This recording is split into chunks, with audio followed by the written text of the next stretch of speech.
நீங்கள் பார்த்துக் கொண்டிருப்பது நியூஸ் 21 செய்திகள். தமிழ்நாடு செய்திகளை உடனுக்குடன் தெரிந்து கொள்ள நியூஸ் 21 செய்திகளை பாருங்கள். உண்மை, உழைப்பு, உயர்வு. ராசிபுரம் மது போதையில் இருசக்கர வாகனத்தை வேகமாக ஓட்டிய இளைஞர்களை மெதுவாக செல்லுமாறு கூறிய பெண்ணையும் அவரது மாமனாரையும் அடித்து வெறி செயலில் ஈடுபட்ட இளைஞர்கள். புகார் அளித்தும் மெத்தனமாக செயல்பட்ட ராசிபுரம் காவல்துறையினரை கண்டித்து சாலை மறியலில் ஈடுபட்ட பொதுமக்கள். நாமக்கல் மாவட்டம் ராசிபுரம் அடுத்த கவுண்டம்பாளையம் பகுதியில் நேற்று 30ற்கும் மேற்பட்ட இளைஞர்கள் மது போதையில் அதிவேகமாக இருசக்கர வாகனத்தை சாலையில் இயக்கியதை அதே பகுதியில் வசிக்கும் காசாம்பு என்ற பெண் தட்டி கேட்டதாக கூறப்படுகிறது.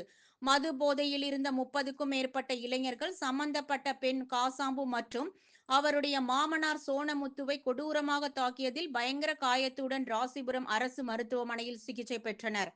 மெதுவாக செல்ல அறிவுறுத்திய பெண்ணின் குடும்பத்தை கொடூரமாக தாக்கிய 30க்கும் மேற்பட்ட இளைஞர்கள் மீது நடவடிக்கை எடுக்க வலியுறுத்தி ராசிபுரம் காவல்துறையினரிடம் நேற்று ஊர் மக்கள் சார்பாக புகார் அளிக்கப்பட்டது. புகார் அளித்தும் எந்தவிதமான நடவடிக்கையும் எடுக்காமல் குற்றம் புரிந்தவர்களை அழைத்து கண்டிக்காமல் ராசிபுரம் காவல்துறையினர் மெத்தனம் காட்டியதாக கூறப்படுகிறது.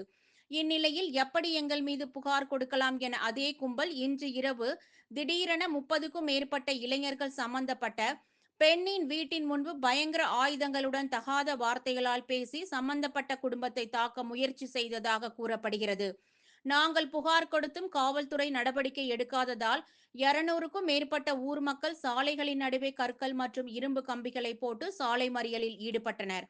சாலை மறியலில் ஈடுபட்டவர்களை சம்பவ இடத்திற்கு விரைந்த ராசிபுரம் துணை கண்காணிப்பாளர் விஜயகுமார், துணை ஆய்வாளர் சுரேஷ் சம்பந்தப்பட்ட ஊர் பொதுமக்களிடம் கூறினார். ஆனால் போராட்டக்காரர்கள் கலைந்து செல்லவில்லை. வாக்குவாதத்தில் ஈடுபட்ட பொதுமக்களிடம் காவல்துறை கண்காணிப்பாளர் காலையில் கண்டிப்பாக நடவடிக்கை எடுக்கிறேன் என உத்தரவாதம் கொடுத்ததின் அடிப்படையில் போராட்டக்காரர்கள் சாலை மறியலை கைவிட்டனர். இருவேறு பிரிவினர்களிடையே பதற்றமான சூழல் நிலவியதால் ராசிபுரம் காவல்துறையினர் மற்றும் அதிரடிப்படையினர் பாதுகாப்பு பணியில் ஈடுபடுத்தப்பட்டனர். நியூஸ் 21 செய்திகளுக்காக ராசிபுரம் செய்தியாளர் ஸ்ரீனிவாசன்.